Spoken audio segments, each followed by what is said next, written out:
Habari ya majukumu. Habari ya majukumu ni nzuri, nikushukuru sana katibu mwenezi wa Chama cha Mapinduzi. Nashukuru. Sasa niko kwenye mkutano wa wananchi hapa Ilongelo, kwenye mkutano wa kufanya ukaguzi wa hospitali ya wilaya.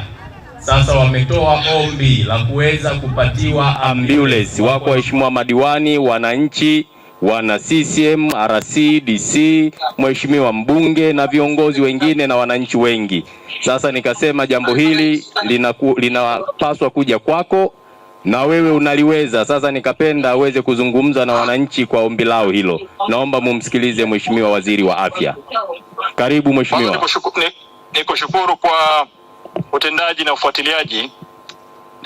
Kwa sasa tuko kwenye mkutano wa uzalishaji wa dawa nchini ambapo tumepokea wawekezaji kutoka mataifa mbalimbali duniani. Mkutano huu unaendelea.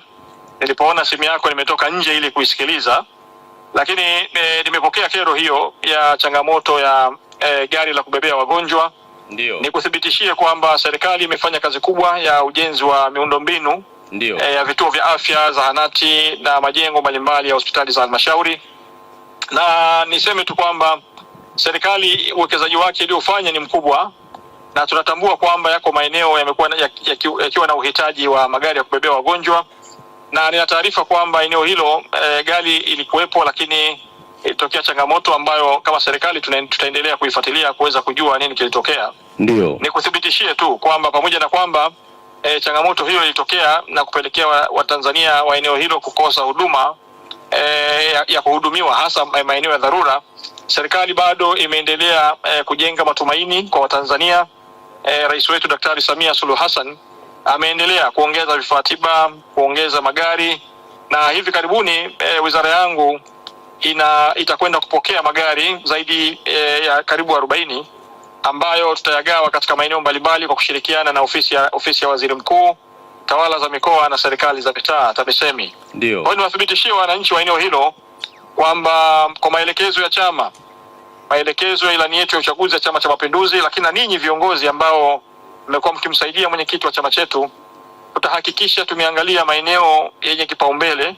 Ndio. Ikiwa ni pamoja na eneo hilo ambalo umekwisha nielezea. Ndio. Tutalipa kipaumbele na tutakabidhi gari ya eneo hilo kwa wenzetu wa TAMISEMI ili waweze kuja kulikabidhi pamoja na wataalamu wetu katika sekta ya afya.